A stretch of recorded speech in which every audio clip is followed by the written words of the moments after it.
Building এ কি সত্যি ভূত আছে? চুপ কর, ভূত না হলেও মাল আছে। আগে চেয়ারম্যান বলেছে যে শুনেছি। কিন্তু জায়গাটা অনেক ভয়ঙ্কর লাগে দাদা। তোর ভয় লাগে বলে তোকে এনেছি। এখন তুই ভয় পেলে আমি হাসবো।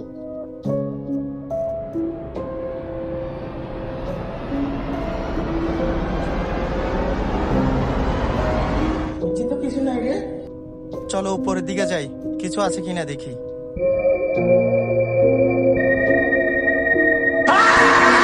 ইয়েস ব্রো, আমি এই জায়গায় ইনভেস্ট করতে চাই।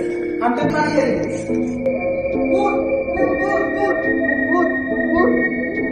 ভাই ভূতনা ভাই, আমি নিউ ইয়র্ক থেকে এসেছি। এই জায়গায় বাড়ি করবো বলে ভাবছি। ভাই হোটেল বানানোর আগে একটু দেখেন, আমরা এই জায়গায় কিছু একটা ব্যবস্থা করতেছি।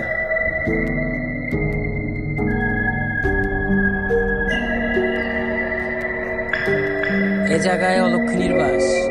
এই জায়গায় 7 দিন রাত কাটালে ঘুম হয় না। কে আমার এলাকায় কেন করতেছে?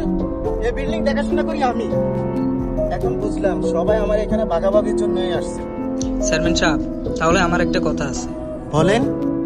চলেন তাহলে এখানে আমরা একটা হান্টেড রেস্টুরেন্ট করি, কেমন হয়? না, ভালো হয়।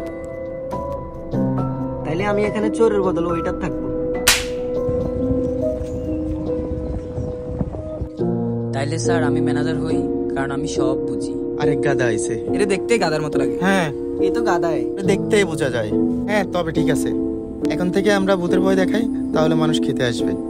স্যার তাহলে আমি এখানে ওইটা থাকুম না? আর আমি ম্যানেজার। আর স্যার এই তো গাদা।